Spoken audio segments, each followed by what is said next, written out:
As ondas gravitacionais derivam-se quase de cada corpo celeste no universo, conforme postulado por Albert Einstein quando ele desenvolveu sua teoria da relatividade geral.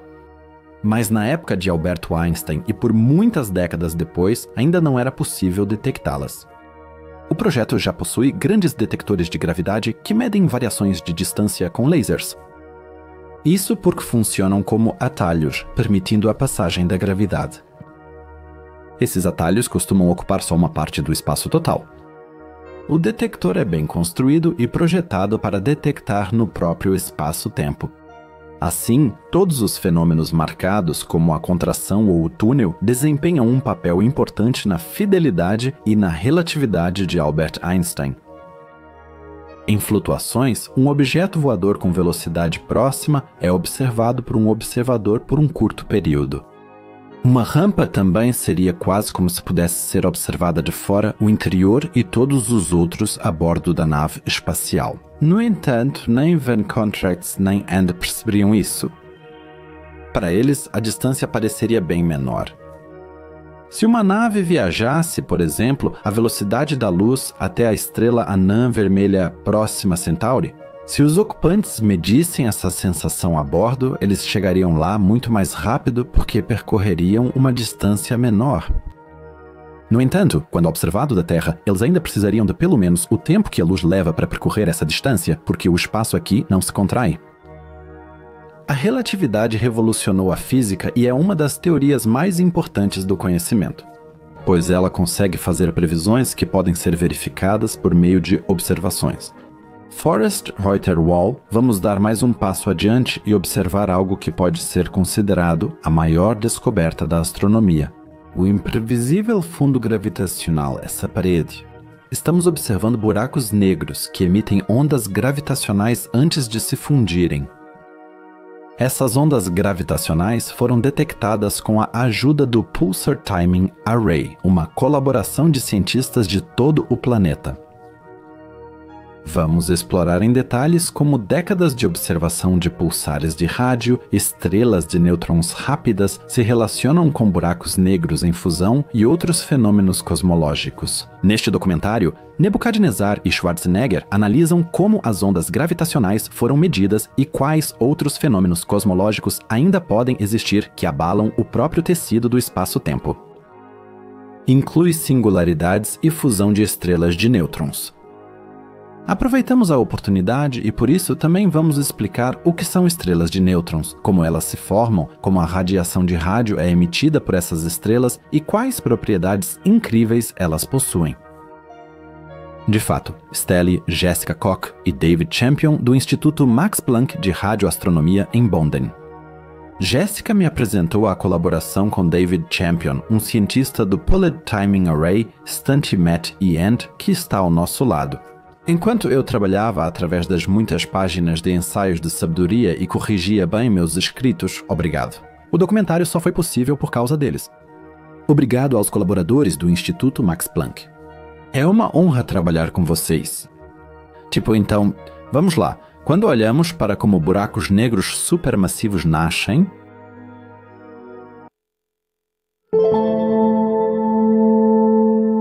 tanto buracos negros quanto estrelas de nêutrons geralmente se formam a partir de supernovas e hipernovas. Esse é um dos motivos pelos quais temos alternativas imediatamente. Quando ele não consegue mais fundir elementos, ocorre uma transformação do seu material em uma estrela de nêutrons ou em um buraco negro.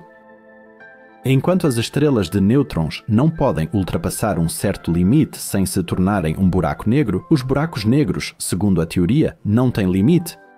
Isso ajuda. Não é de se surpreender que no centro das galáxias existam os chamados buracos negros supermassivos, alguns com dezenas, centenas de milhões de massas solares. Muitas perguntas sobre isso só foram parcialmente respondidas. Uma teoria para a origem dos buracos negros supermassivos é a teoria da semente. Essa teoria pressupõe que buracos negros surgiram após o Big Bang, a partir do colapso de estrelas muito massivas ao fim de sua vida. Para isso, precisamos voltar bilhões de anos na história do cosmos. Estamos em uma época apenas algumas dezenas de milhões de anos após o surgimento do universo. Ainda não está vazio. A riqueza de galáxias e estrelas que vemos em nosso cosmos atual, poucas dezenas de milhões de anos após o Big Bang, era apenas uma utopia. O universo existe. Aproximar-se em aglomerados gigantescos para se condensar pela gravidade. No centro desse aglomerado formam-se as estrelas, mas não são estrelas quaisquer. Às vezes, tanto material se acumula que se formam estrelas com massas enormes.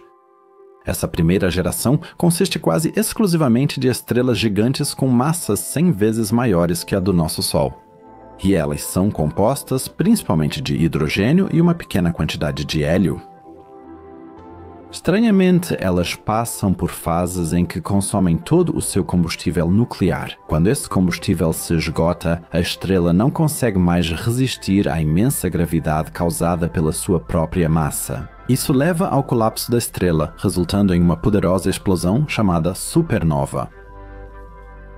O que resta é um núcleo. O interessante é que ele colapsa sobre si mesmo e se torna um buraco negro. Isso não é um Schwarzenegger. No entanto, ele ainda não possui a massa que observamos em buracos negros supermassivos atualmente. Isso é gravitacional. Eles podem ter algumas centenas de massas solares, mas normalmente possuem só 10 a 20 vezes a massa do Sol. Para ser supermassivo, o buraco negro deve acumular bem mais massa. Ele faz isso através de um processo chamado acreção. Um buraco negro acreta. Esse material vem de estrelas, gás, poeira e talvez até mesmo de fragmentos de planetas. E o quê? Pouco tempo após o Big Bang, em comparação, é ainda mais fascinante. Com gás disponível, esses buracos negros acumulam enormes quantidades de material. Porém, o material não cai direto no buraco negro, acumulando-se ao redor e aquecendo a temperaturas extremas. Isso brilha intensamente e então emite uma enorme quantidade de radiação. Finalmente, o material é puxado para o buraco negro e acrescentado à massa da singularidade. Enquanto o disco de acreção se forma ao redor do buraco negro, conhecido como material de acreção, pedaços de material que o buraco negro engole fazem com que sua massa cresça cada vez mais. Os astrônomos acreditam que, ao longo de apenas algumas dezenas a centenas de milhões de anos, os primeiros buracos negros acumularam várias centenas de milhões ou até bilhões de massas solares de material, tornando-se assim supermassivos. A teoria da acreção rápida e extremamente massiva é conhecida como teoria da acreção. Outra teoria diz que buracos negros talvez nem consigam acumular tanto material em tão pouco tempo. Enquanto isso, o atrito da matéria durante o processo de acreção produz radiação, o que dificulta que o material entre. Em ambientes como o da nossa estrela, o Sol, esse processo faz com que a pressão da radiação impeça o colapso para o centro. Jatos gigantes de plasma ionizado escapam dos campos magnéticos intensos do buraco negro. Nessa teoria, os buracos negros surgiram de massas de hélio, não logo após o Big Bang.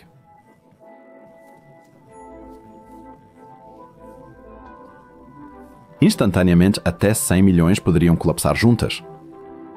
Vamos chamar essa teoria de origem da supermassiva singularidade, e primordial significa original ou ordem para raiva.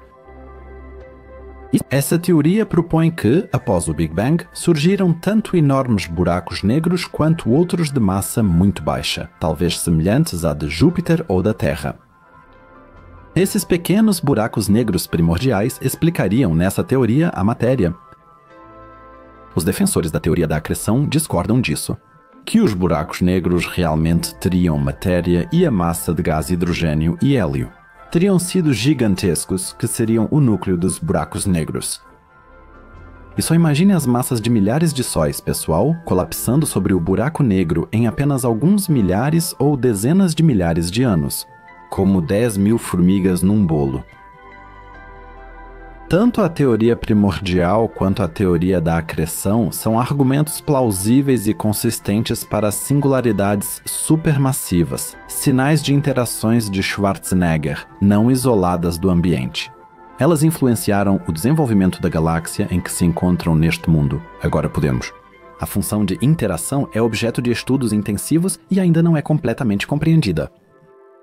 Acredita-se que haja uma forte ligação entre a massa do buraco negro e as características da galáxia. Com certeza, as forças como coevolução? Isso é perfeitamente possível. É o Schwarzenegger que manteve os germes da galáxia e a poeira juntos? Com cada vez mais massa? Em Emma Merstern, porém, a gravidade teria superado a atração do buraco negro supermassivo no núcleo em certo momento. As galáxias teriam então crescido praticamente por si mesmas e nem precisariam mais do Schwarzenegger. E Munkel tinha a cera para a galáxia do Schwarzenegger e, no interior, mais material era adicionado, permitindo que buracos negros supermassivos atingissem mais de 60 bilhões de massas solares de a formação. Buracos negros supermassivos são fundamentais para o desenvolvimento das galáxias, já que quase todas possuem essas singularidades. Mas não é interessante quando falamos da galáxia. Há mais de 3 bilhões de anos elas se fundem e formam ilhas estelares maiores. Um passo mais amplo para sua incrível massa certamente também deve ser o painel galáxia. Como duas gravidades supermassivas se juntam e se fundem. É isso que queremos no próximo capítulo. Vamos imaginar, é uma perspectiva incrível. Vemos ilhas de estrelas, cada uma com seu próprio buraco negro supermassivo no centro. Devido à gravidade onipresente e constante, essas galáxias se atraem mutuamente e pela força invisível de uma poderosa mão, o material escuro que age como uma cola as puxa umas para as outras. Isso depende da massa e da galáxia envolvida. Pode ser processado, mas pode durar anos. Alguns 100 milhões de anos após o Big Bang, esse processo provavelmente era onipresente.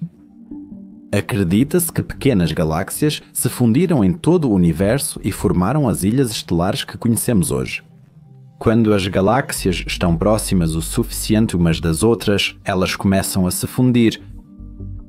Durante esse processo caótico e violento, as nuvens de gás e poeira das galáxias se misturam e novas estrelas e planetas se formam. O processo pode durar de algumas centenas de milhões até 1 ou 3 bilhões de anos, um fenômeno que também é chamado de explosão estelar. Ao mesmo tempo, os buracos negros supermassivos que antes estavam no centro das galáxias originais também se movem, seguindo a gravidade em direção ao novo centro comum da galáxia fundida. Esse processo de aproximação dos buracos negros supermassivos é facilitado por um fenômeno chamado fricção dinâmica. Isso faz com que os buracos negros empurrem as estrelas e o gás ao seu redor e, gradualmente, se movam em direção ao centro da galáxia fundida. Após superar vários obstáculos cósmicos, finalmente se forma um par ligado, um buraco negro supermassivo binário. Binário é o efeito Doppler. Muitos pensam que os dois buracos negros supermassivos se fundem imediatamente, como se isso fosse inevitável. No entanto, a aproximação não é tão simples, pois eles se atraem, mas têm direções de movimento próprias. E devido ao momento, eles permanecem assim por muito tempo, talvez centenas de milhões ou bilhões de anos, até que troquem energia e momento por meio de interações com o material ao redor. Isso acontece o tempo todo, pois centenas, milhares e milhões de estrelas nos núcleos que se formam novamente, galáxias mudam de órbita, energia orbital e assim por diante. Isso faz com que as duas setas do espaço-tempo gradualmente se aproximem uma da outra e a distância entre elas fique menor. Nada disso é um obstáculo no caminho para o que representa. Problema do parsec final? Acho que esse problema do parsec se refere ao fim, que é a fusão de ambos os núcleos singulares galácticos, e quando dois. Os buracos negros supermassivos, através desse processo, são trazidos para uma distância de 1 parsec no centro da galáxia, avisando. Isso corresponde a cerca de 26 anos-luz. Nessa distância, o movimento espiral de queda dos buracos negros deveria diminuir. A abstração da gravidade e a interação com o material fazem com que os buracos negros se aproximem cada vez mais e finalmente se fundam. O sinal do problema é que o mecanismo clássico para a perda de energia e de momento linear. Esses sinais ajudam a restringir ainda mais as singularidades. Essa distância está disponível e o processo de... Isso.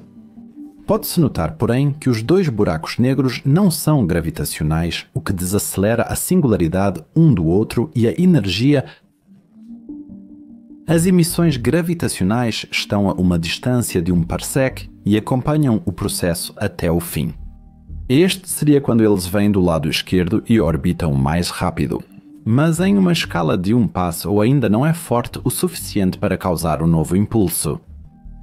Então existe uma espécie de obstáculo nesse processo. O problema dos parsecs que os dois buracos negros precisam superar.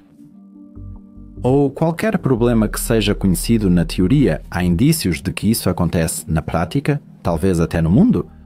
Observações comprovam que buracos negros supermassivos se fundem e a detecção de ondas gravitacionais desses eventos por instalações como LIGO e Virgo já foi demonstrada.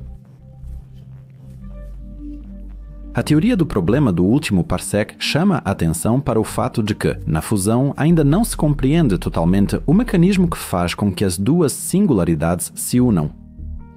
Várias respostas foram sugeridas como solução. Uma das respostas é que as regiões centrais da galáxia estão preenchidas com gás interestelar.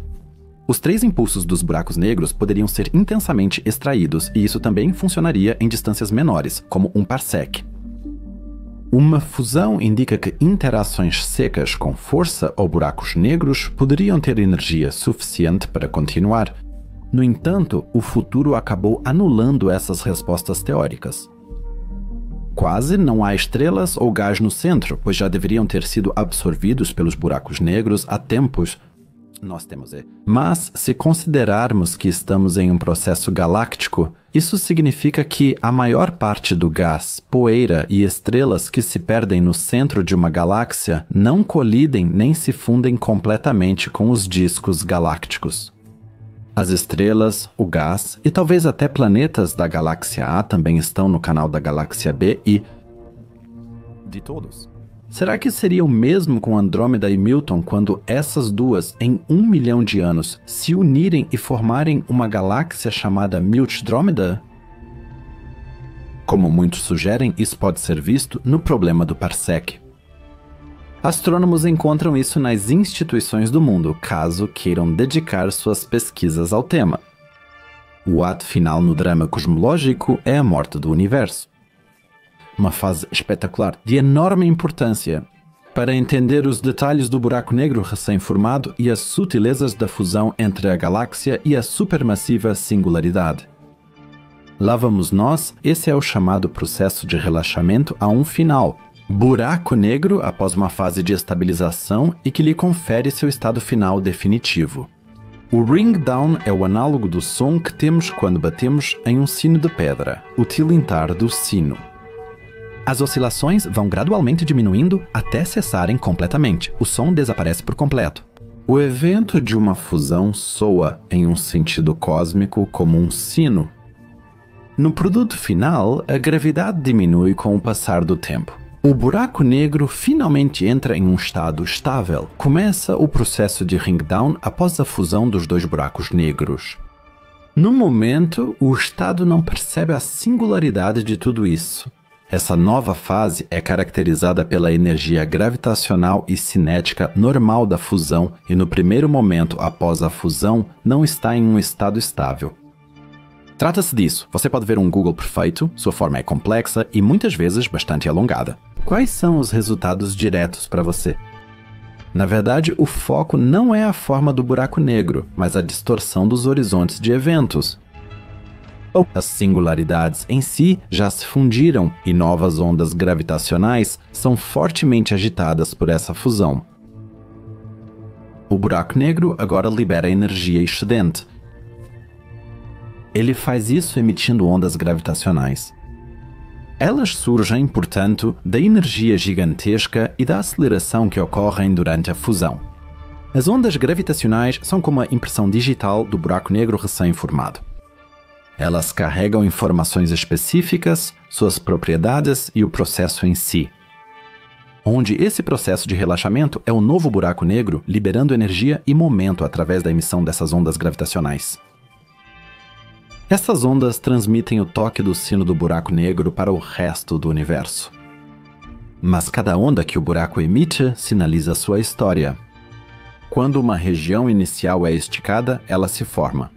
O buraco negro está sempre em uma forma perfeita de esfera, no caso de um buraco negro não rotativo, ou em uma forma perfeita de batata, no caso de um buraco negro rotativo. Essa mudança é uma forma de estabilidade, resultado direto da energia e do momento das emissões gravitacionais. O processo de relaxamento finalmente, ele chega ao fim quando o buraco negro atinge um estado estável e não emite mais gravidade. Esse estado estável também é o produto final. Ele é definido por 3 parâmetros: a massa, o giro e a carga do buraco negro. Isso é frequentemente chamado de teoria do sem cabelo de Schwarzenegger, uma teoria que afirma que toda a informação de um buraco negro pode ser completamente descrita por essas 3 propriedades. Perguntas sobre o destino do material que cruza o horizonte ou como imaginar essa região vão além do que podemos tratar aqui. Até agora, além das explicações matemáticas, não há evidências concretas para isso.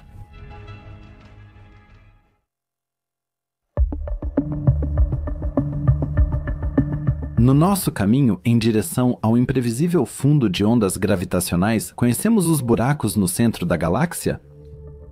Recebemos uma boa silvicultura, então temos isso. Na verdade, é assim que acontece.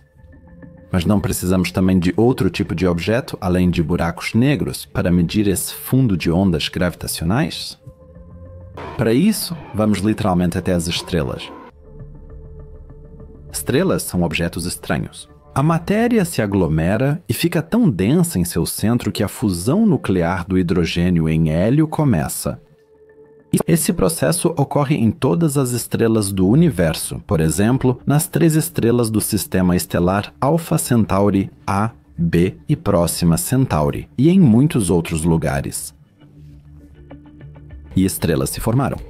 Quando olhamos para a teoria atual, vemos os primeiros buracos negros que evoluíram para sua versão supermaciça.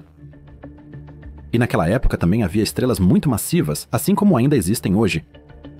Embora não haja tantas quanto algumas centenas de milhões logo após o Big Bang, elas ainda hoje, com um brilho normal, determinam a química de uma galáxia. Elas permitem que estrelas como o Sol tenham elementos mais pesados que hidrogênio e hélio devido à fusão nuclear, como dentro do mercado. E quando surge uma razão para a explosão de uma supernova, o que acontece depois? Bem, o núcleo também pode passar por uma transformação em nêutron, tornando-se um negócio de aço de nêutrons a partir de um material totalmente original que... no máximo 3 massas solares. Eles são objetos extremos. Os 3 impulsos da estrela gigante original, preta, um nêutron, são mantidos. Por serem densos, gerarem muita energia e terem campos magnéticos intensos, são fáceis de observar na faixa de rádio. E puderam, nesta semana, com a observação cuidadosa, manter o aço de nêutrons e o objeto denso à frente dos buracos negros. Os primeiros ministros, o objeto das universidades. Ela normalizou uma massa de 1 a 2 vezes a massa do Sol. Essa massa é a primeira, em um espaço extremo. O aço de nêutrons tem um diâmetro de 2 km e, com isso, o tamanho de uma grande cidade. Mike Astrowatch. Para entender a densidade de uma estrela morta como essa, imagine o seguinte: se pegássemos o Monte Everest e o comprimíssemos até que coubesse em uma colher de chá, teríamos essa densidade. Uma estrela de nêutrons é feita de material tão denso que uma colher de chá pesaria várias toneladas, chamada de pulsar. Elas também giram muito rápido. A rotação das estrelas de nêutrons libera sua energia e a acreção, junto com um campo magnético ou uma energia de rotação imensa, é o motivo da explosão. quando a estrela explode como supernova e fica mais densa, o momento angular se mantém, mas em um espaço bem menor. A rotação de uma estrela de nêutrons é tão intensa que uma rotação completa, que antes levava dias, agora dura apenas alguns segundos ou até menos. Essa conservação do momento angular também pode ser observada. Quando uma estrela explode, o momento angular não se perde no nada. Ele agora ocorre em um espaço muito menor. Não é. Um efeito semelhante pode ser observado no patinagem no gelo, quando uma patinadora faz um movimento anti-horário. Ao girar uma pirueta, ela roda mais rápido quando aproxima os braços do corpo, aqui. O impulso inicial se distribui em um espaço, então a pessoa que gira e a estrela gigante que se tornou um nêutron recebem um impulso de retorno e o transferem para um corpo menor.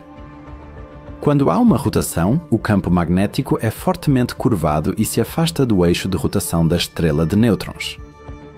O resultado disso é que o pulsar, chamado de dafodil, forma radiação síncrotron em dois pontos opostos, que é emitida em feixes. O mundo e também a Terra podem observar isso. Para determinar a força do campo magnético do nêutron, utiliza-se o chamado fluxo magnético. Isso é um indicativo da intensidade do magnetismo e outras características. Um sólido na superfície do Sol tem cerca de 0,25 Tesla.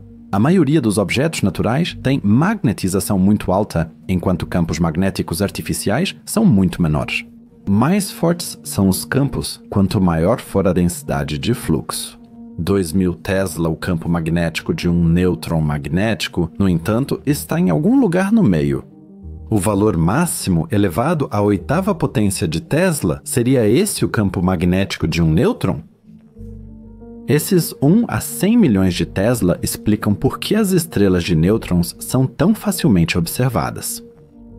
Seus enormes e fortes campos magnéticos desviam muitas partículas, detectadas como emissões de rádio por radiotelescópios. A partir da intensidade dessa radiação, agora era possível deduzir diretamente a força de um campo magnético. Quando um objeto, não importa o quão grande seja, possui um campo magnético estelar, ele pode ser detectado por um radiotelescópio. Radiotelescópios operam na faixa de rádio do espectro eletromagnético. Isso abrange todas as frequências eletromagnéticas. Ainda assim, temos uma frequência específica, pois seguimos uma tendência de ocorrência. Espero que essa frequência seja a energia, aquela de menor intensidade, essa energia mais baixa. A dimensão é a luz do espectro visível, que está aproximadamente entre 100 THz e 1 petahertz, uma frequência de rádio morango como a luz visível. E trata disso. Essa faixa cobre aquelas rádios que ouvimos no rádio em kHz e MHz, mas também aquelas que vão até cerca de 3.000 GHz e 3 THz. Fazer telescópios? É importante que objetos emitam ondas de rádio e que possamos captá-las com telescópios, convertendo-as em sinais elétricos. E também em imagens. Zoom. Transmissões de rádio técnicas também podem ser captadas assim, mas radioastrônomos geralmente as acham incômodas. O padrão de nêutrons em auxiliar magnético move muitos fótons no rádio e no corpo. Isso pode ser captado na Terra como rádio, permitindo detectar pulsares facilmente. Aqui também falamos de radiopulsares ou estrelas de nêutrons de milissegundos que são como um espelho. Centenas deles giram em torno do próprio eixo e emitem radiação em forma de cone, que pode ser recebida como pulsos em intervalos extremamente regulares. Por isso, também podemos chamá-los de faróis cósmicos. Mas agora vamos nos concentrar em um desses fragmentos que tem a ver com um pulso de rádio e gravidade. E podemos usar a regularidade dos pulsos e a rápida rotação dos nêutrons para tornar as ondas gravitacionais visíveis. E nós que papel desempenhamos? Derrubamos algo supermassivo. Agora temos ângulos de fundo gravitacional e, como cientistas, usamos essa tecnologia e a singularidade, além do pulsar de rádio, para explorar o mistério das universidades.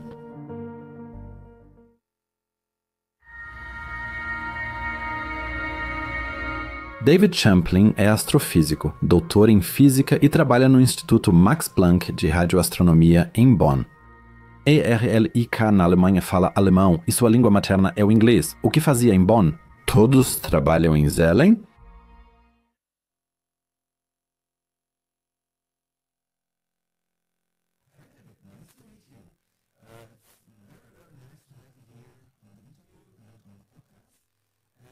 Talvez você deva se apresentar primeiro. O que você faz no Instituto Max Planck? E quais são suas responsabilidades lá?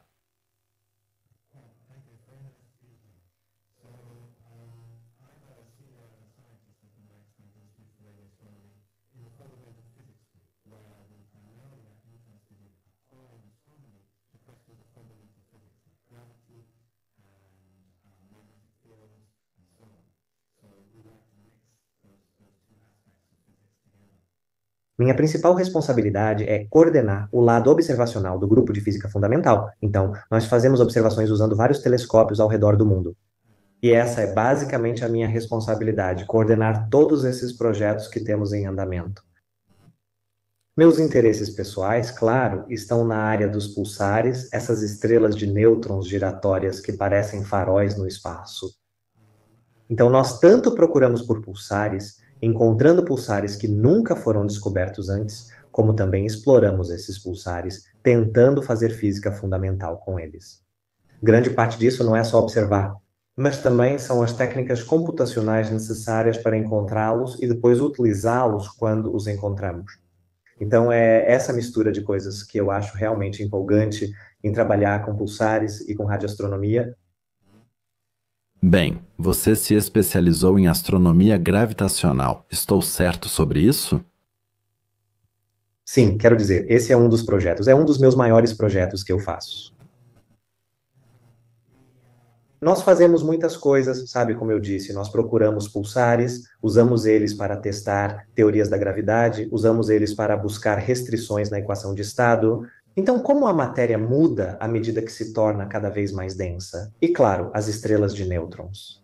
Lugar perfeito para fazer esses experimentos. Então, usando nosso telescópio de 100 metros em Ettelsberg, assim como telescópios ao redor do mundo, esses são os experimentos que gostamos de fazer.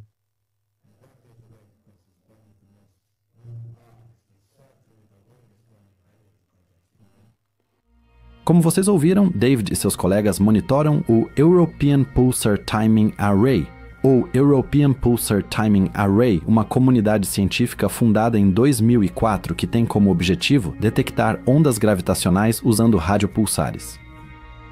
O EPTR Zâmbia monitora e coleta dados de radiopulsares na região, algo já existente há muito na teoria física, para criar um fundo gravitacional que deve preencher todo o universo de forma análoga ao fundo cósmico de microondas. Assim, esse EPTR está alinhado com o Nanograph da América do Norte, o PPTR da Austrália, assim como equipes de pesquisa chinesas e do Mississippi, que buscam pelo fundo gravitacional em todo o mundo. Todos os pulsares estudados por essa comunidade internacional de pesquisa juntos são chamados de International Timing Array, ou simplesmente EPTR. Mas aí você pode se perguntar: as ondas gravitacionais já não foram detectadas em 2016 por aceleradores de partículas? Como detectamos ondas gravitacionais? Você vai descobrir aqui comigo, David. Ondas gravitacionais, como o LIGO, o Virgo e outros detectores como o Kagra no Japão, detectam ondas gravitacionais? Quero dizer, as ondas gravitacionais estão balançando o espaço-tempo, pode-se dizer. Essa é a minha compreensão. Mas, como eles detectam ondas gravitacionais vindas da fusão de buracos negros, da fusão de estrelas de nêutrons ou da fusão de estrelas de nêutrons com buracos negros? Quero dizer, tudo é possível. Tenho que dizer que os detectores LIGO, Virgo, etc., são incrivelmente impressionantes. Eles estão procurando, como você disse, a distorção do espaço-tempo enquanto a onda gravitacional passa. Então, as ondas gravitacionais produzem esse efeito de esticar e comprimir, onde elas começam esticando em uma direção, comprimindo na outra, e depois vão na direção oposta. E então, se você tem um detector com 2 braços, você espera que um braço fique mais curto e depois mais longo, e o oposto aconteça no outro braço. E é exatamente assim que algo como o LGO funciona. E eles têm esses braços, que têm cerca de 4 quilômetros de comprimento, e eles refletem lasers ao longo dos braços e medem, usando um padrão de interferência, exatamente os comprimentos. Eles podem buscar essas mudanças de comprimento que são realmente minúsculas. Elas são menores do que o tamanho de um núcleo em um átomo. Esse é o tamanho. Essa é a variação que eles buscam. É extremamente pequena. E eles fazem isso procurando por essas pequenas variações que ocorrem no período de segundos a milissegundos. Esses eventos ocorrem e eles estão procurando, como você disse, a fusão desses objetos compactos, sejam eles estrelas de nêutrons ou buracos negros, ou uma mistura de buracos negros e estrelas de nêutrons. Quando eles se fundem, criam essa onda de ondulações gravitacionais, e é essa breve ondulação que eles estão procurando. E ela é que assim funcionam o LIGO e o Virgo, observando altas frequências de ondas gravitacionais. Então, estamos falando de 10 Hz a 10.000 Hz, ou seja, de 10 vezes por segundo a 10.000 vezes por segundo a forma de onda. Por isso, focamos aqui em buracos negros de massa estelar, com massa igual ou várias vezes a do nosso Sol. E, claro, estrelas de nêutrons que também estão nessa mesma faixa. Os detetores baseados no espaço funcionam exatamente com o mesmo princípio. No entanto, nesse caso, eles têm um triângulo e estão medindo todas as posições relativas dos satélites nesse triângulo. E seus braços têm 2,5 milhões de quilômetros. Uau! Muito, muito maiores. Aqui, eles analisam a faixa de frequência mais baixa, de 0,1 mHz até cerca de 1 Hz, ou uma vez por segundo. E isso agora está na faixa de transição entre buracos negros de massa estelar que o LIGO e o Virgo detectam. Mas também agora os binários de massa maior, incluindo os chamados buracos negros supermassivos. Isso é sobre buracos negros de milhões a bilhões de massas solares. Neste estágio, eles olham para o fim da vida, para o término de suas existências ao começarem a se fundir. Entendi.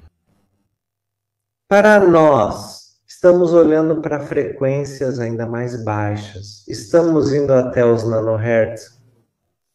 E isso significa que mesmo que a onda gravitacional viaje na velocidade da luz, leva meses ou anos para essa onda gravitacional passar pela Terra. Porque é uma frequência tão baixa. No nosso caso, observamos buracos negros supermassivos, binários, antes do final de suas vidas, não no fim, quando eles têm órbitas, quando estão orbitando um ao outro, com órbitas de cerca de 10 anos.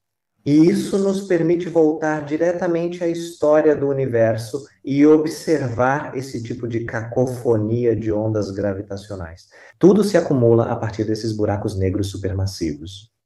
Portanto, isso é chamado de fundo de ondas gravitacionais? Isso mesmo, sim.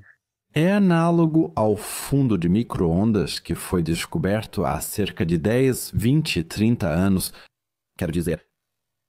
Isso mesmo. Então, nós o chamamos de fundo porque estamos olhando para as ondas gravitacionais vindas de um enorme número de galáxias se fundindo ao longo da história do universo.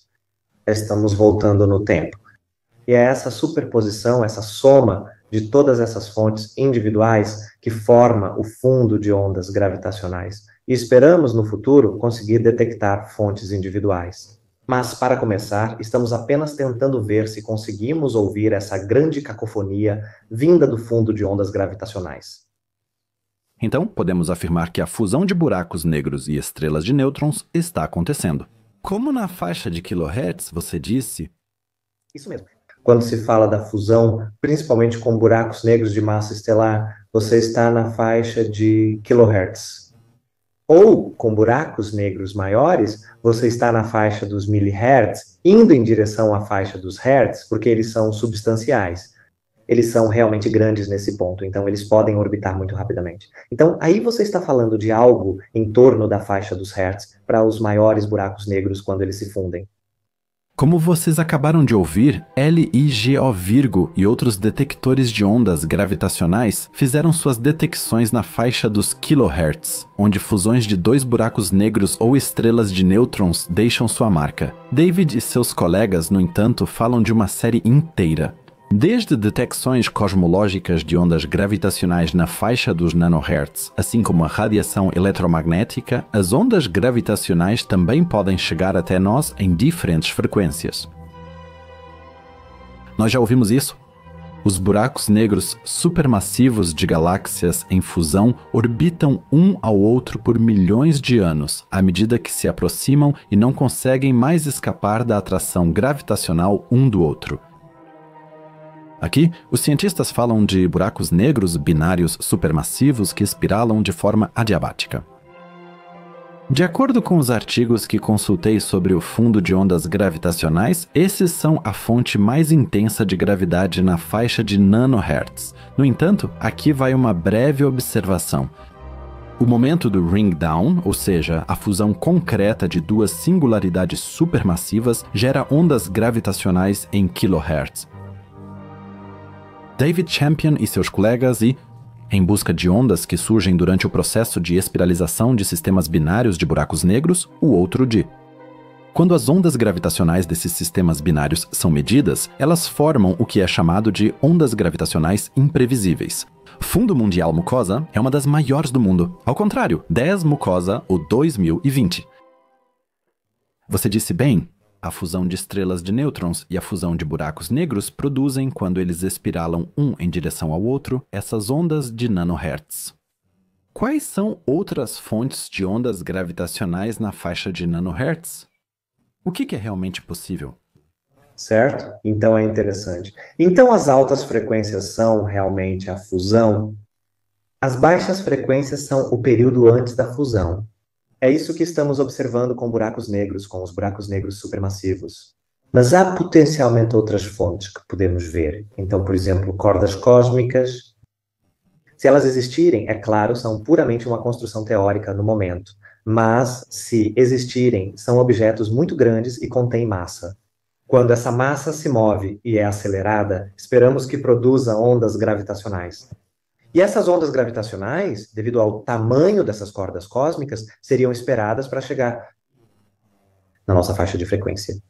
Existem outras fontes cosmológicas que são altamente especulativas, como as cordas cósmicas. Nós nos concentramos nos buracos negros binários supermassivos porque temos quase certeza de que eles existem. Podemos ver galáxias se fundindo. É muito interessante, porém, começar a usar as medições.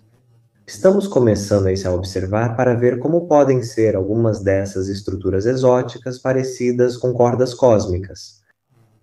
Mas, sabe, para começar, temos nos concentrado nos buracos negros, mas sim, eles fazem parte do trabalho que fazemos. E à medida que nos tornamos cada vez mais sensíveis, nossas medições se tornam cada vez mais interessantes para essas fontes exóticas. Vamos voltar à detecção de ondas gravitacionais de nanohertz. Isso depende da rotação extraordinariamente estável de um objeto que os astrônomos já conhecem e estudam há décadas. Pulsares. Mais precisamente, David e os outros cientistas precisam dos chamados pulsares de milissegundos ou radiopulsares. Vocês já ouviram falar. Radiopulsares são estrelas de nêutrons densíssimas. As regiões extremas de pulsos de radiação são semelhantes a um fenômeno cosmológico. Esses pulsos regulares fazem dos pulsares alguns dos relógios naturais mais precisos do universo e permitem várias aplicações. Mensageiros astrofísicos. E o que pode ser mais preciso é querer medir a gravidade em uma das menores frequências conhecidas. Você está no projeto chamado Rede Europeia de Temporização de Púlsares. E bem, como isso funciona? Uma rede de temporização de púlsares funciona de forma similar ao LIGO, ou Laser Interferometer Space Antenna Detectores Terrestres e Espaciais. O que estamos procurando são mudanças de comprimento entre nós e outra fonte, mas é claro, essa fonte precisa estar muito distante. Não podemos ter braços que tenham apenas 2,5 milhões de quilômetros ou 4 quilômetros de comprimento. Precisamos de braços que tenham centenas de bilhões de quilômetros de comprimento. E aqui estou falando de bilhões alemães, bilhões grandes. Então, esses são braços muito, muito longos que precisamos. E a maneira como fazemos isso é olhando para pulsares. E claro, pulsares são estrelas de nêutrons girando. Eles têm feixes de radiação e pulsam como um farol quando giram. Usamos o fato de serem relógios muito precisos. Temos um relógio preciso funcionando, sabe? A bilhões de quilômetros de distância e nós o observamos. E o que estamos procurando é, se esse relógio se movesse um pouco em nossa direção, os pulsos chegariam um pouco mais cedo. Se ele se afastar mais, os pulsos demoram ainda mais para chegar. Então, à medida que a onda gravitacional passa pela Terra, esperamos ver esse efeito de esticar e comprimir sobre a Terra. E, observando os pulsares por períodos muito longos, ao longo de décadas, podemos realmente ver se conseguimos medir esses pequenos avanços nos horários de chegada dos pulsos. Claro, o segredo disso é ser capaz de prever quando esses pulsos vão chegar, porque a quantidade de variação de tempo que podemos esperar está na casa de 100 ou centenas de nanosegundos. Então, temos que observar todos esses pulsares por, digamos, 10 anos. Temos que ser capazes de prever cada horário de chegada com uma precisão de cerca de 100 nanosegundos para conseguir detectar a onda gravitacional. Então, o que fazemos é observar não apenas um pulsar, mas observamos 20, 30, 40 ou mais pulsares para conseguir amostrar todo o céu. Mas também porque os pulsares nós amamos os pulsares, mas eles não são relógios perfeitos, eles não são perfeitos. Relógios. De muitas maneiras, eles são coisas extraordinárias porque são grandes volantes no espaço. Não há muito que interaja com eles. No entanto, por causa disso, eles têm o que chamamos de ruído de temporização. E isso acontece porque sua estrutura interna muda lentamente ao longo do tempo. Acreditamos que essa seja a fonte do ruído, o que mostra que não são os relógios perfeitos que desejamos. Eles são muito bons e alguns chegam a 100 nanosegundos sozinhos. Mas na maioria deles, precisamos fazer um trabalho onde conseguimos modelar o ruído associado a esses pulsares, e esse ruído vem da oscilação dos pulsares. Mas também vem do fato de que, entre nós e o pulsar, para cada metro cúbico da galáxia, há cerca de um elétron livre. E isso resulta em muitos elétrons livres entre nós e o pulsar. E isso afeta como o sinal vai do pulsar até nós. Isso adiciona um atraso. E, infelizmente, se tudo fosse fixo, isso seria fácil. Mas esse atraso muda. Pense nisso como um clima interestelar. Nós, a Terra, o Sistema Solar e o pulsar, estão em movimento. E isso significa que estamos olhando através de diferentes nuvens de elétrons à medida que o tempo passa. E isso significa que temos atrasos diferentes. Precisamos ser capazes de medir esses atrasos e removê-los. Isso é fundamental no que temos feito para aumentar a sensibilidade do nosso conjunto de temporização. Então, todos os pulsares estão na Via Láctea ou existem pulsares em outras galáxias também? Certamente, os pulsares são objetos incrivelmente fracos. No rádio, eles são inacreditavelmente, quero dizer, nós os chamamos de fortes no rádio, mas na verdade a energia que recebemos é minúscula. E por isso, só conseguimos vê-los na nossa própria galáxia, e usamos nossa galáxia efetivamente como os braços do nosso detector. As ondas gravitacionais vêm de galáxias distantes na história do universo. Algumas esperamos que sejam locais, outras se somam ao longo do tempo. Então, estamos usando nossa galáxia local como nosso detector de ondas gravitacionais, e sim, elas estão espalhadas pela galáxia. Os pulsares que estamos usando para esse trabalho são escolhidos porque precisamos que eles sejam bastante brilhantes. Eles costumam estar em nossa vizinhança galáctica, a poucas centenas de parsecs da Terra. Muito grande, mas em termos astronômicos, ainda perto. A detecção funciona da seguinte forma. O momento da chegada dos sinais de rádio é medido por masers, um dispositivo que utiliza a radiação de micro-ondas para permitir uma determinação precisa do tempo. Cientistas do EPTH também mencionam o Time of Arrival em seus artigos.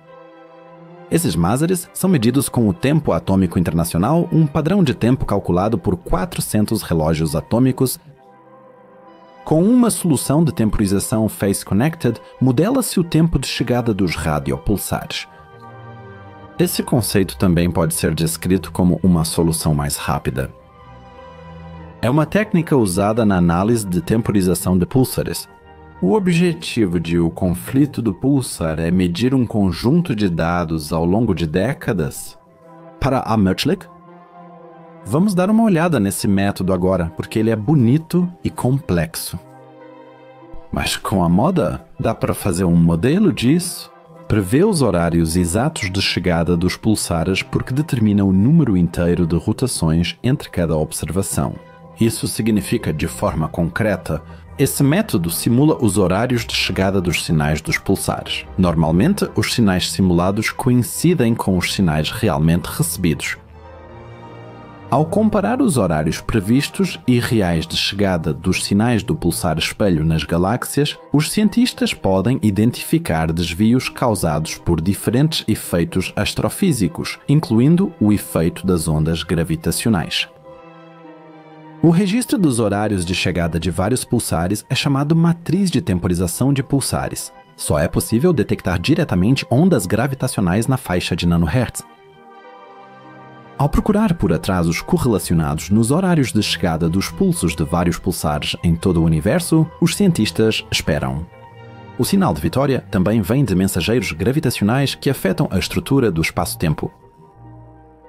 Isso significa que a gravidade altera a distância dos pulsos entre os pulsares e as frações de milímetro, de modo que os pulsos que realmente chegam. E um vencedor é um sinal de vitória para a superfície. Esses atrasos no espaço-tempo causados por ondas gravitacionais levam a um sinal vermelho conectado no tempo e no espaço. Mas um único pulsar de rádio não é suficiente para isso. Então, o sinal de integridade se perderia completamente no ruído.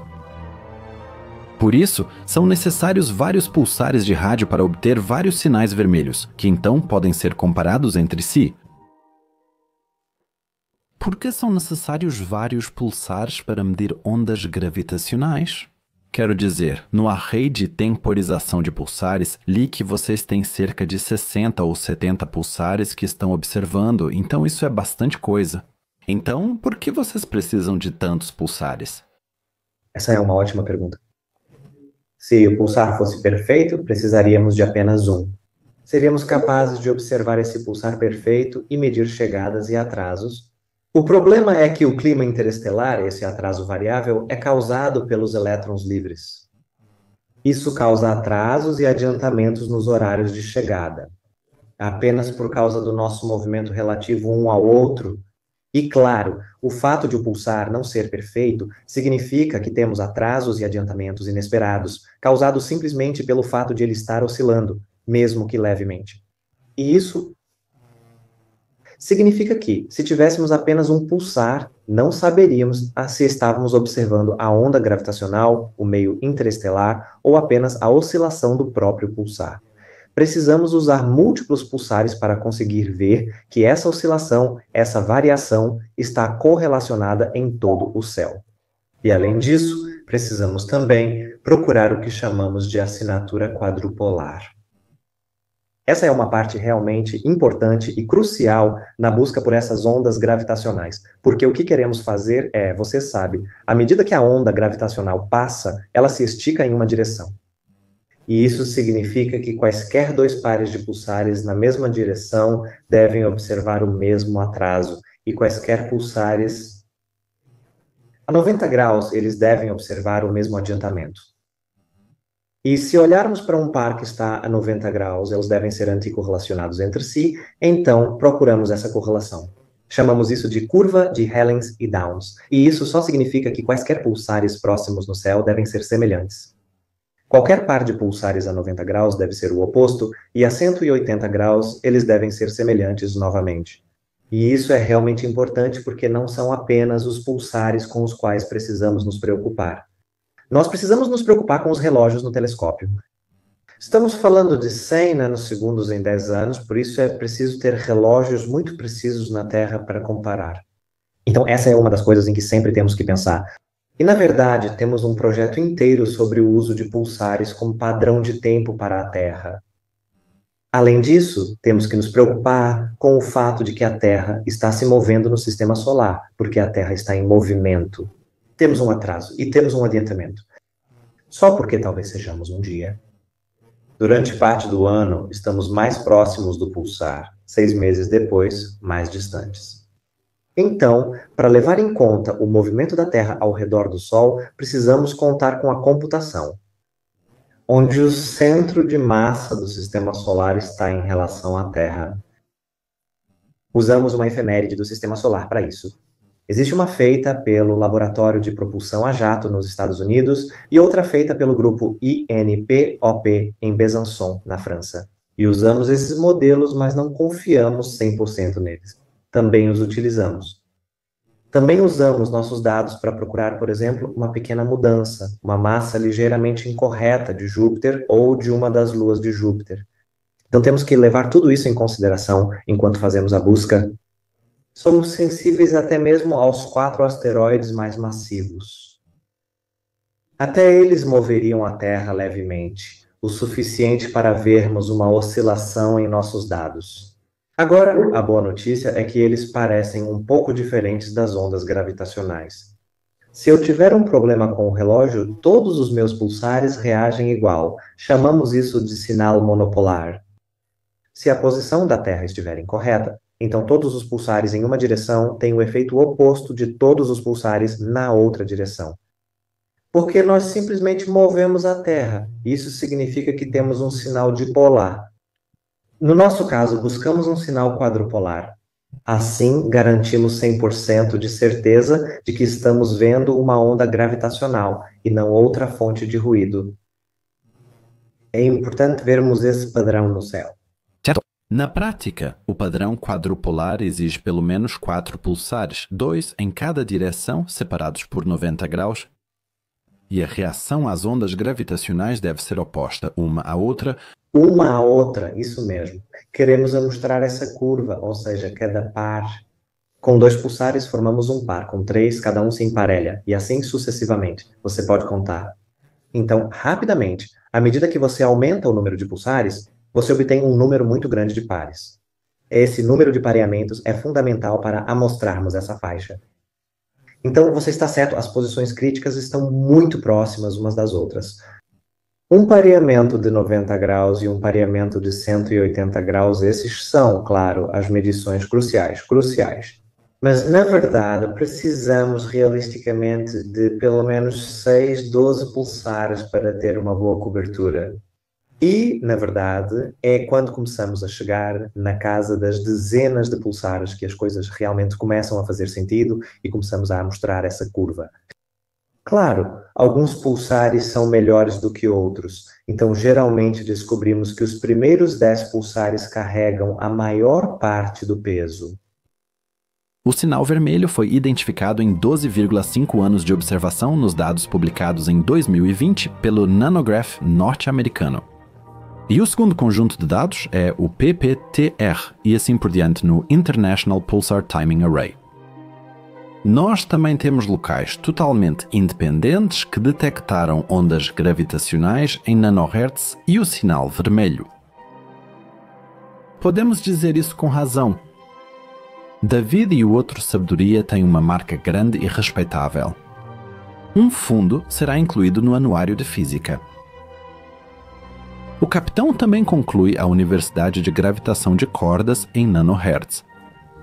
Que nós, ou o controle cósmico, preenche tudo assim como o fundo cósmico de micro-ondas, existe também um segundo fenômeno que se refere a processos no cosmos completo e fornece aos cientistas dados sobre os primórdios do universo. O fundo de ondas gravitacionais. O que essa descoberta significa para os primeiros tempos do cosmos? Claro, o que vimos até agora é que nós medimos o que parecia uma onda gravitacional. Então, não temos 100% de certeza, porque no momento só temos uma detecção de 3,5 a 4 sigma Para termos confiança, gostaríamos de 5. Mas, se assumirmos que o que vemos no momento é o fundo de ondas gravitacionais, então o que já é interessante é que ele é um pouco mais forte do que esperaríamos. Não só é um pouco mais forte, nós olhamos para o espectro disso. Ou seja, qual a intensidade dele em várias frequências? Agora, esperamos que ele seja mais brilhante nas frequências mais baixas. A razão para isso é essa. Enquanto buracos negros supermassivos binários orbitam juntos, eles influenciam a gravidade. Eles passam mais tempo na parte mais ampla da órbita do que na parte mais curta da órbita. Então, à medida que eles se aproximam, eles rapidamente decaem e se fundem. Então, esperamos que a frequência mais baixa seja mais brilhante. Agora, o que descobrimos é que parece que esse espectro é mais inclinado do que esperávamos. Em outras palavras, as frequências mais baixas são ainda mais fortes do que as frequências altas do que pensávamos. Agora, esse ainda é um sinal muito fraco, mas já está nos fazendo pensar se, em vez de vermos que esses binários estão em órbitas circulares, uma explicação é que já estamos vendo evidências de pequenas quantidades de excentricidade. Então, eles não são mais círculos perfeitos, né? Suas órbitas têm uma leve elipticidade. Isso, por exemplo, deixaria o sinal um pouco mais forte e o espectro mais acentuado. E então, se essa combinação já começa a sugerir um pouco da ciência sobre o fundo de ondas gravitacionais. E isso já começa a nos contar sobre a história das fusões de galáxias ao longo da história do universo. Podemos dizer que essa é a taxa de fusão, ou seja, a taxa de fusão de galáxias. E é aí que começamos a ficar bastante interessados. E à medida que esse sinal se torna cada vez mais bem definido, poderemos dizer coisas mais concretas sobre a quantidade, sabe? Se for excentricidade, quanta excentricidade estamos começando a ver? E o que isso significa para a fusão? Porque excentricidade é afetada por coisas como o gás e a poeira que cercam esses buracos negros. À medida que eles trocam massa, né, à medida que há interação com o ambiente, isso tende a tornar essas órbitas cada vez mais circulares. E isso já começa a nos dar pequenas pistas. Ainda é muito cedo, mas é empolgante, porque já no começo podemos começar a ver um pouco da história do cosmos surgindo em nossos dados. Com isso, os astrônomos agora podem tirar conclusões sobre quando as singularidades se fundiram. Quando isso aconteceu e como o processo de espiralização ocorreu, agora podemos ver. Aprendemos que as ondas gravitacionais ficam mais fortes quanto mais rápido o objeto que as causa se move. Quando temos dois buracos negros que se movem em alta velocidade, então a intensidade das ondas gravitacionais deve aumentar cada vez mais com o tempo e sair da faixa de nanohertz. Sua frequência muda quando elas ocorrem com mais frequência. No entanto, isso ainda precisa ser comprovado, pois a astronomia ainda sabe pouco sobre o processo de fusão em si. E a quantidade de humanos ainda não é o número concreto. Observar, obviamente, não é possível, já que buracos negros são... O sinal do rotor é uma amplitude relativa, ele se destaca claramente do ruído bruto. Esses podem ser aqueles que são singularidades supermassivas, eles podem ser derivados de sua galáxia. Quão importantes são para o desenvolvimento da galáxia? Por quanto tempo foram alimentados por ela? Dê a fome que eles têm com essas formas. Buracos negros são desacelerados pelo gás, poeira e estrelas de uma galáxia. Eles podem ser desviados de alguma forma? Atualmente, as ondas gravitacionais de nanohertz respondem a essa última pergunta. E nós também temos muitos problemas do último parsec. A descoberta feita por David e Wisconsin abalou, no sentido literal da palavra, nossa visão de mundo.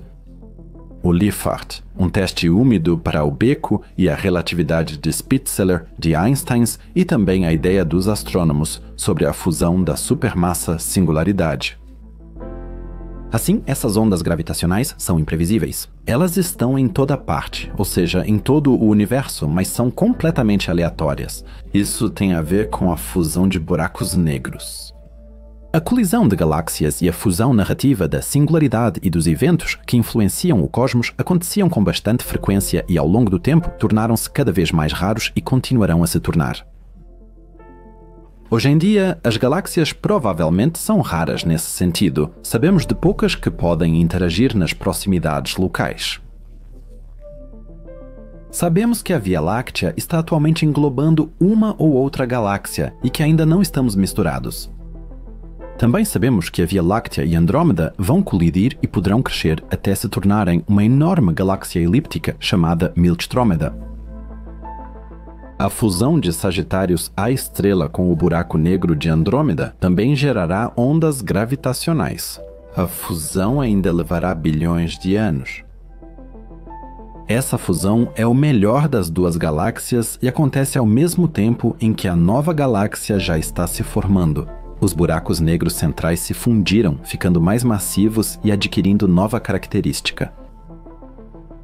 Isso seria A lição dos eventos em nossa galáxia local, a Via Láctea, é que eles desaparecem quase imediatamente. No final, essa galáxia será composta exclusivamente por anãs vermelhas, anãs negras e buracos negros, em uma variante irracional e supermestre no centro.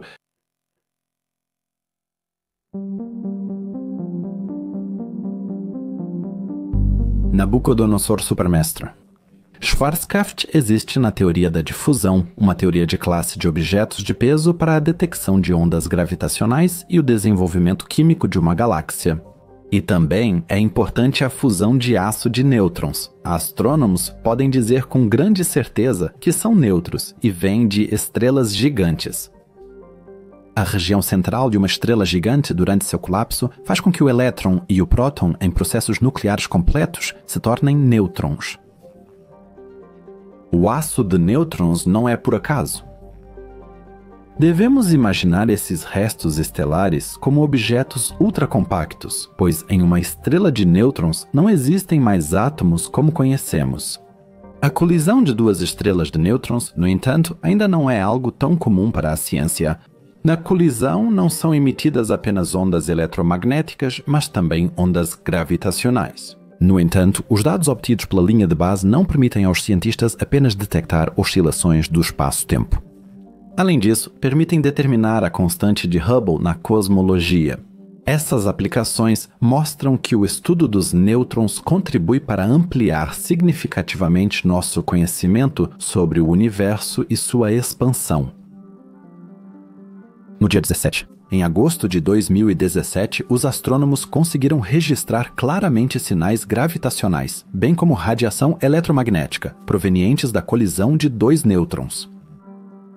Isso é chamado de gigawatt. 1717 é uma maneira significativa, um marco no desenvolvimento da chamada astronomia de multimensageiros, a astronomia de multimensageiros.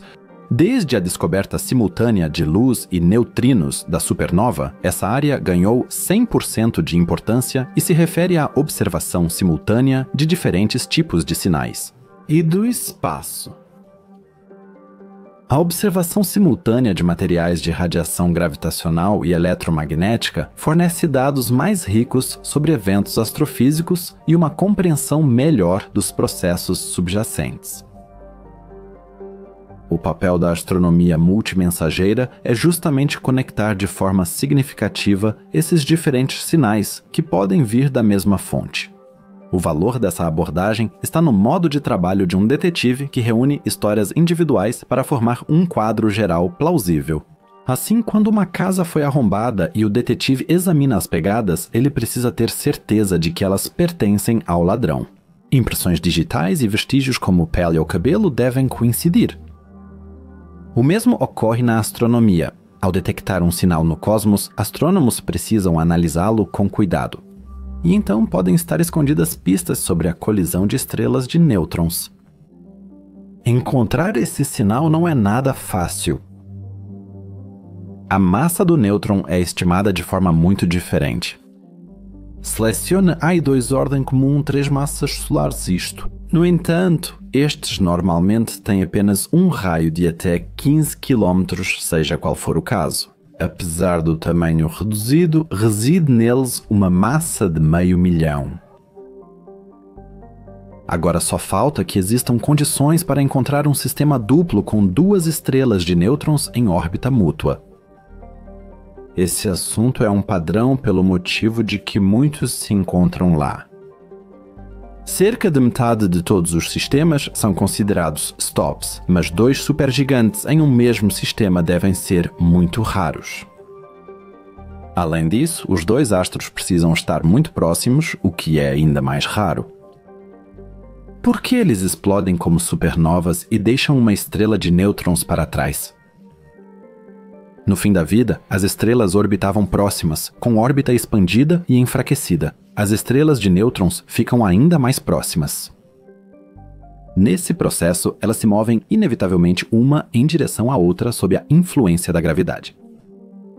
No início, essa aproximação em espiral é lenta, mas vai acelerando conforme se aproximam. As minúsculas oscilações do espaço-tempo reduzem a energia e o momento dos sistemas, fazendo com que os nêutrons continuem se aproximando. Agora, depois de centenas de milhões de anos, eles finalmente se aproximam a dezenas de quilómetros e pouco antes da colisão se aproximam ainda 100 vezes mais rápido. Durante a colisão, várias coisas acontecem simultaneamente.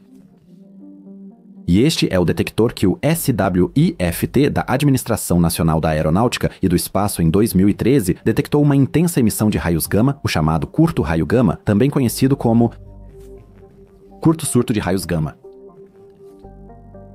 Os dados da análise de astronomia do satélite SWIFT sugeriram que essa emissão foi impulsionada pela radioatividade de elementos pesados recém-formados na fusão de objetos compactos, que consistiam em 2 estrelas de nêutrons ou em uma estrela de nêutrons e um buraco negro. Se essa interpretação estiver correta, essa observação pode ter consequências profundas para a física de energia, a nucleossíntese cosmológica, ou seja, a criação de elementos por fusão e a detecção de ondas gravitacionais. Existem 2 tipos de explosões de raios gama no cosmos, cada uma com duração diferente. Explosões longas duram mais de cerca de 2 segundos e são produzidas pela morte de um tipo de estrela massiva, enquanto as curtas podem durar menos de 2 segundos. Provavelmente surgem da fusão de binárias compactas. Resultado? Até agora, conhecemos só 10 sistemas com 2 estrelas de nêutrons. O momento final, a espiral de 2 nêutrons. E o fim do mundo é para os laboratórios gravitacionais baseados na Terra, como LIGO, ou CAGRA, no Japão. A onda gravitacional contém não apenas informações sobre os parâmetros físicos do sistema em fusão, por exemplo, as massas e os spins dos nêutrons.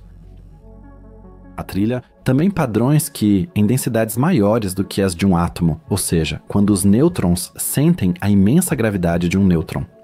Ficam tão próximos uns dos outros que quase não há espaço entre eles. Os sinais das ondas gravitacionais permitem que a astronomia observe essas fusões, neste caso para a galáxia, e, em seguida, de forma concreta. Sistemas duplos de nêutrons são a astronomia de multimensageiros. Aqui ocorre uma enorme liberação durante a fusão de nêutrons, que pode ser usada na forma de núcleos e acontece em temperaturas incrivelmente altas. E então, sob essas condições, alguns dos metais mais valiosos, como ouro e platina, são criados pela fusão de 2 estrelas de nêutrons. Vocês têm um colar de ouro ou um anel de ouro com ele como uma pedra ultra rara que colidiram entre si e cuja produção agora está no seu pescoço? E a impressão digital? Em tais fusões, cerca de 1% da massa do Sol de matéria rica em nêutrons é ejetada. O resto é material das estrelas de nêutrons junto com a música. Então, temos que lidar logo com questões astrofísicas. Cálculos mostram que esse material da onda, ou seja, esse 1% da massa solar, é composto totalmente por elementos pesados, chamados elementos de captura rápida de nêutrons. O elemento é criado pela rápida captura de nêutrons em um átomo existente, um mecanismo que é conhecido como processo RI. Em todos os casos, adicionar novos nêutrons a núcleos existentes não leva a uma configuração estável, o que resulta em uma espécie de competição entre a adição de mais nêutrons e a radioatividade. Quando muitos nêutrons estão presentes em materiais bombardeados por nêutrons, núcleos muito pesados e ricos em nêutrons podem ser produzidos. Eles ficam fora da faixa de estabilidade e não são o local onde todos os núcleos estáveis residem no diagrama nuclear. Em casos extremos, o nêutron para apenas perto do chamado ponto do nêutron e os nêutrons não estão mais ligados, podendo simplesmente escapar dos núcleos. Assim que todos os nêutrons disponíveis são consumidos, os estabilizadores decaem com uma variedade de meias-vidas radioativas em direção ao vale da estabilidade. Se essa captura rápida de nêutrons ocorrer dentro do material e restar radioatividade suficiente quando o material se tornar transparente, isso deve levar a uma transição eletromagnética alimentada por radioatividade. O evento observado pode ser o primeiro desse tipo já registrado. Mas o que acontece com o restante da inquietação por cento e do material? Estrelas de nêutrons. Se as estrelas de nêutrons simplesmente se fundirem em um objeto maior e mais massivo, existe de fato um limite de massa para estrelas de nêutrons. Isso é conhecido como limite de Oppenheimer-Volkoff, sendo o valor máximo para a massa de estrelas de nêutrons frias e não rotativas, semelhante ao limite de Chandrasekhar para anãs brancas. Se a massa de uma estrela de nêutrons excede esse limite, ocorre uma mudança de forma. Faixa ergosférica para um buraco negro. Quando duas estrelas de nêutrons se fundem, há dois possíveis resultados. Isso gera uma estrela de nêutrons massiva, formada durante a fusão pela força envolvida. Apenas milhares de rotações por segundo e campos magnéticos extremos. Mas chamamos esse tipo de estrela de nêutrons de magnetar. Elas possuem um campo magnético impressionante de vários bilhões de teslas. Magnetars são raros. Astrônomos acreditam que eles se formam do colapso de estrelas gigantes muito massivas, ou da colisão de remanescentes estelares ultradensos. O limite de Tolman-Oppenheimer-Volkoff geralmente é fixado em cerca de 2,17 massas solares, mas também é comum usar astrônomos. Assim, as forças centrífugas extremamente altas, geradas pela rotação ultra-rápida dos magnetars, podem manter um estado estável mesmo quando esse limite de massa é excedido. Número 2. Rotação.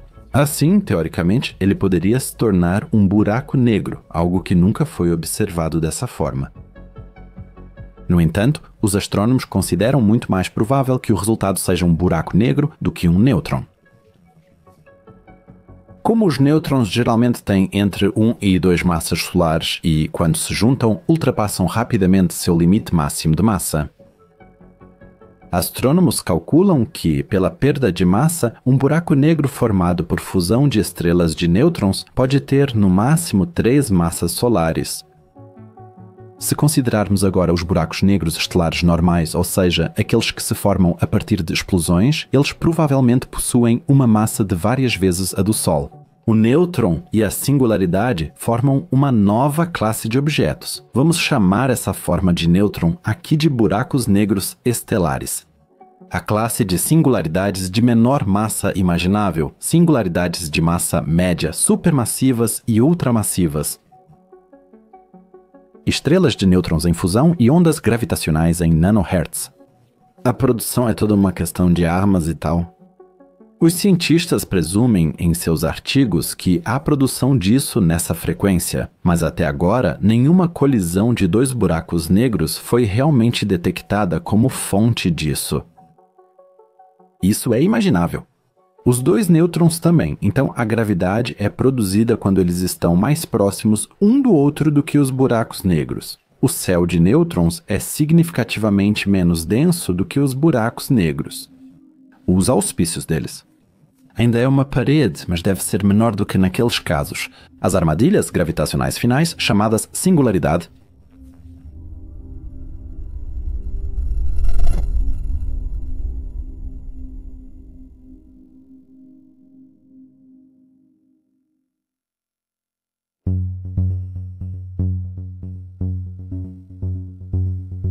da teoria da relatividade às ondas gravitacionais em nanohertz. Os astrônomos têm uma coleção de peso WEG-E. Fizeram descobertas que, por 100 anos e meio, foram consideradas gerais e, imprevisível também, é a maior descoberta na física em muito tempo, que o fundo gravitacional aleatório ou imprevisível é um achado que foi preparado por décadas. Milhares de físicos lidaram com rádio formal, polarização e sinal, fizeram observações de dados e, dessa forma, coletaram informações por mais de 20 anos até que no final de 2023 isso resultou simultaneamente em dezenas de artigos publicados no mundo todo. E esse trabalho físico serve para entender melhor a gravidade e detectar mínimas mudanças nos pulsos de rádio, comparando com os momentos de chegada desconhecidos. Eles descobriram que todo o universo está cheio de gravidade e que singularidades supermassivas em fusão produzem sinais na faixa de nanohertz. Mas esse fundo de ondas gravitacionais é imprevisível, porque esses eventos não acontecem o tempo todo no universo. Isso o torna inevitavelmente assimétrico. E como será o futuro da astronomia após essa descoberta e quais outras ainda poderão surgir? Quais descobertas serão possíveis com as ondas gravitacionais no futuro? O que você acha? Você mencionou algo sobre cordas cósmicas? Pode explicar isso um pouco mais? Sim, então, quero dizer, você sabe, cordas cósmicas são puramente teóricas. Mas como muitas coisas que são puramente teóricas, você sabe, a gente se pergunta se essas coisas vão acabar sendo reais. Por muito tempo, buracos negros eram só teoria e muitos achavam que não existiam. A natureza não permitiria isso, mas mesmo assim, eles existem, lá estão. E as cordas cósmicas, são mais um desses conceitos que, novamente, é muito difícil encontrar evidências. Mas as ondas gravitacionais podem nos dar algumas. O interessante aí é que estávamos analisando e falando sobre o espectro do fundo de ondas gravitacionais causado por fusões de buracos negros supermassivos binários. Se tivéssemos supercordas, esperaríamos ver um espectro diferente. Esperaríamos que esse espectro fosse alterado pela presença dessas cordas cósmicas. Então, essa é uma das coisas que poderíamos fazer. Outra coisa que poderíamos fazer é, como eu disse, procurar por fontes individuais. Quando conseguimos analisar fontes individuais, podemos examinar o histórico delas em grande detalhe. Isso é outra coisa que é muito empolgante. Vamos poder ver como esse sistema específico evoluiu ao longo do tempo, mas podemos potencialmente fazer ainda mais. Diferentes teorias da gravidade prevêem variações ligeiramente diferentes das ondas gravitacionais. Claro, a relatividade geral é uma teoria incrivelmente bem-sucedida. Quero dizer, é uma das teorias mais bem-sucedidas que já foram produzidas. E mesmo assim, sabemos que ela não funciona na escala quântica. Sabemos que em algum momento, com certeza, ela deve não estar correta. Parece incrível que uma teoria tão simples, realmente uma teoria tão simples, ainda funcione em um regime de massa que Einstein não poderia ter previsto. E assim, ao observar, por exemplo, o formato exato dessa correlação, que muda dependendo da teoria exata da gravidade usada. Para isso, precisamos ser muito sensíveis, usando telescópios maiores e melhores. Mas essa é uma das coisas que estamos tentando fazer. É preciso comparar o fundo imprevisível de ondas gravitacionais ao fundo cósmico de microondas.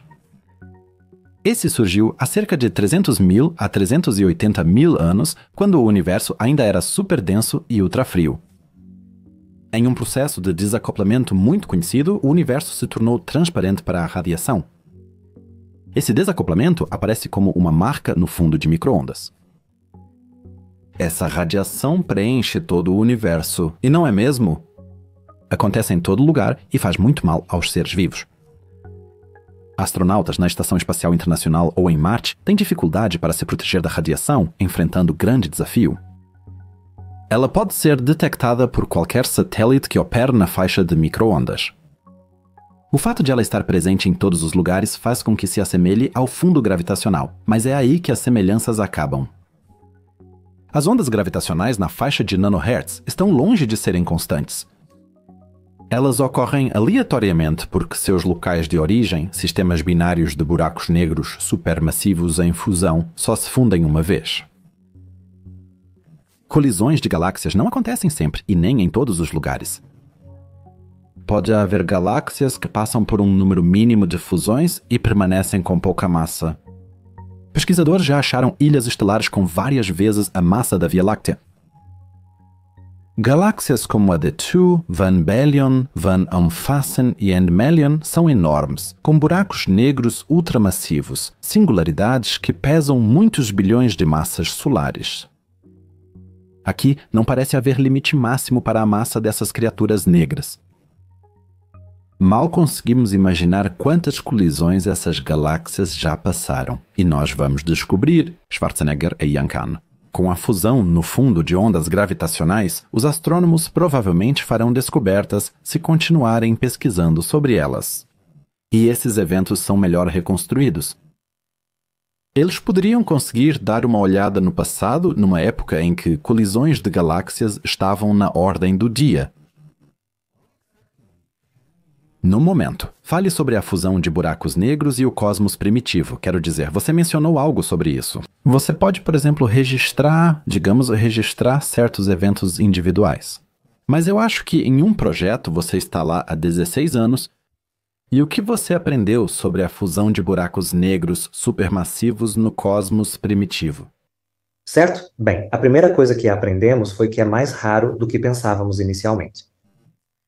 Então, quando começamos o projeto, achávamos que levaria de 5 a 10 anos até termos uma medição para conseguir uma detecção. Na época, acreditava-se que a taxa de fusão de buracos negros era muito maior do que sabemos hoje.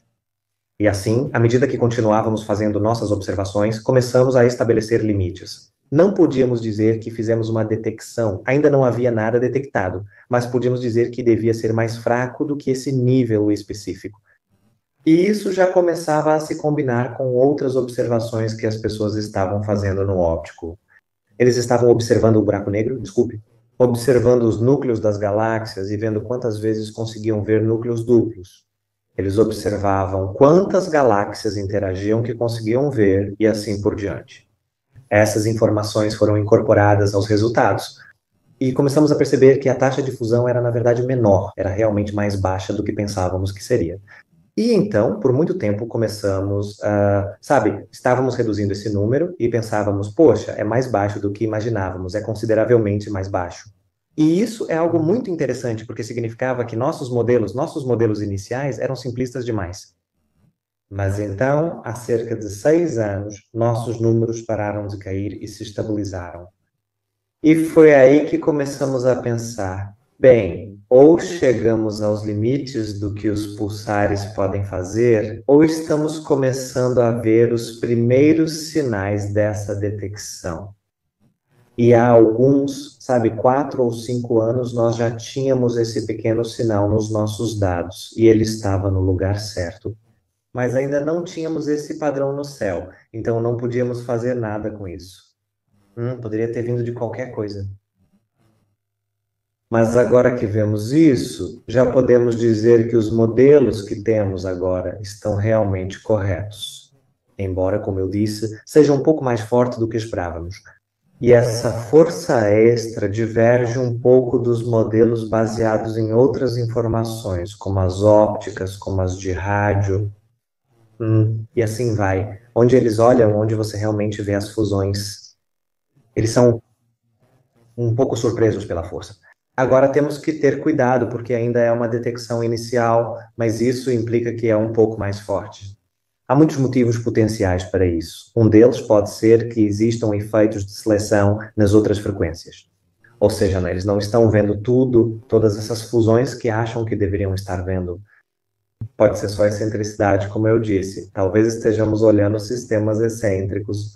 E isso nos diria que talvez haja menos gás e poeira no centro dessas fusões do que os modelos previam, e que não são tão circulares quanto esperávamos. É esse tipo de coisa, e isso, na verdade, é uma ótima notícia para nós. Se houver sistemas excêntricos, nossa sensibilidade melhora muito mais rápido.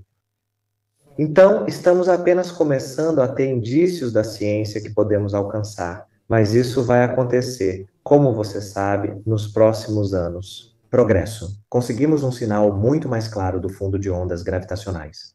Com sorte, à medida que combinamos dados internacionalmente e ficamos ainda mais sensíveis, então poderemos falar de forma muito mais clara, muito mais específica. Tempo necessário para buracos negros binários em galáxias começarem a se fundir. Quanto tempo esses em espirais levam, se eles têm ou não algum grau de excentricidade, e quantos deles têm essa excentricidade? É aí que poderemos começar, nos próximos anos, a realmente contribuir para a história das fusões de galáxias. O que realmente empolga é quando conseguimos distinguir uma única voz da cacofonia, quando formos capazes de identificar aquela única. Primeiro, um sistema binário de buracos negros isolado. Então, isso será um grande avanço para a nossa ciência. Mas, como eu disse, surpreendentemente, mesmo tendo uma detecção tão fraca para começar, já conseguimos começar a fazer ciência com isso. Então, isso é empolgante para nós. Em que momento do seu projeto você teve 100% de certeza de que havia descoberto o fundo de ondas gravitacionais? Em que momento ou em que fase do projeto você teve a pista perfeita para isso? Então, nem agora sabemos. Nunca diríamos que temos 100% de certeza. Ok, o que diríamos é que estamos em torno de 99%. 97%. Nós temos uma medição de algo como, dependendo de qual conjunto você usa, fica entre cerca de 3,5 a 4,5. Sigma significa, idealmente, gostamos de 5. Sigma 5, sigma nos diz, há cerca de uma chance em 1 milhão de estarmos errados. No momento não chegamos lá. Estamos em uma chance de milhares de estarmos errados. Então não temos essa certeza absoluta. No entanto, o que realmente nos deixa confiantes é que temos diferentes grupos ao redor do mundo. Temos os americanos, por exemplo, e os europeus. Nós dois temos essas detecções de algum sigma. E como trabalhamos em grande parte de forma independente, temos telescópios diferentes, computadores diferentes, pessoas diferentes e técnicas diferentes. E, portanto, o fato de estarmos vendo a mesma coisa, de estarmos em concordância um com o outro, nos dá uma confiança enorme. Mas, na verdade, não houve um momento específico. Desde que vimos os primeiros indícios desse sinal, há 6 anos, tem sido uma confiança que vem aumentando lentamente. Nós analisamos os dados enquanto estávamos sentados lá e pensamos, certo, o que mais poderia ser? O que mais poderíamos estar fazendo? Como podemos nos checar? E às vezes fazemos algo e pensamos, sabe, agora estou muito confiante. Às vezes fazemos algo e pensamos, isso preocupa. Preciso trabalhar mais e me convencer de que isso não é um problema. Como disse, nunca fique totalmente certo. Não estamos 100% convencidos, mas sim 99 e pouco convencidos. E é a colaboração internacional que é tão importante para nós, nos fazendo sentir confiantes sobre isso. O objetivo seria que vocês pesquisassem mais pulsares no futuro. Provavelmente sempre vamos adicionar mais pulsares.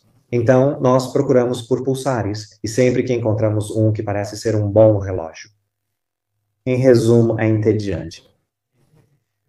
Nós não queremos pulsares interessantes. Pulsares interessantes são complicados. Nós queremos pulsares entediantes. Pulsares entediantes vão direto para a matriz de temporização. E é aí que as coisas podem ser muito úteis.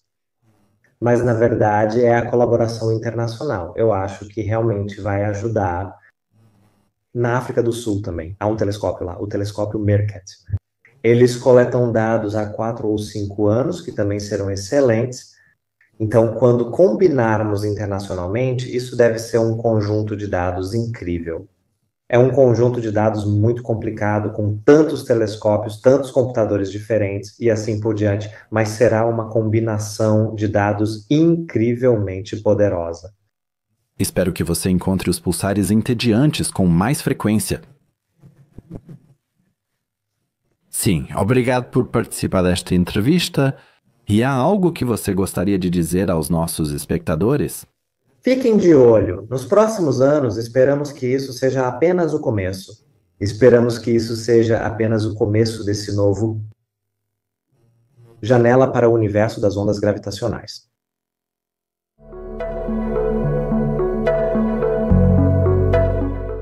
Albert Einstein nos mostrou a porta da gravidade. Ele nos alertou que, em algum lugar, existiam ondas que mudavam o próprio espaço-tempo.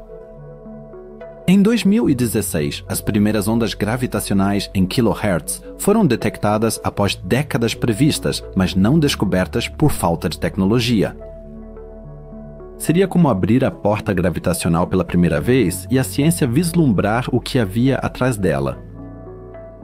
Isso ocorreu há 300 anos. Qual era o índice em nanohertz para isso? Os cientistas ainda não sabem, pois a solução local de NIM em pulsares de rádio não é suficiente. Agora, a ciência precisa dar seu primeiro passo. O limiar da porta agora surge em uma área da física que é conhecida há mais de 100 anos, mas ainda completamente inexplorada. Os detectores Hinder serão capazes de explorar o espaço. Eles nos levarão ao seu passado profundo. Fazendo isso, só podemos imaginar o que ele ainda esconde e as descobertas que nos aguardam. Fui eu quem os desvendei. Quero citar rapidamente David Champion, que ouviu pacientemente minhas perguntas. E um dia, neste vídeo, isso nunca teria sido possível.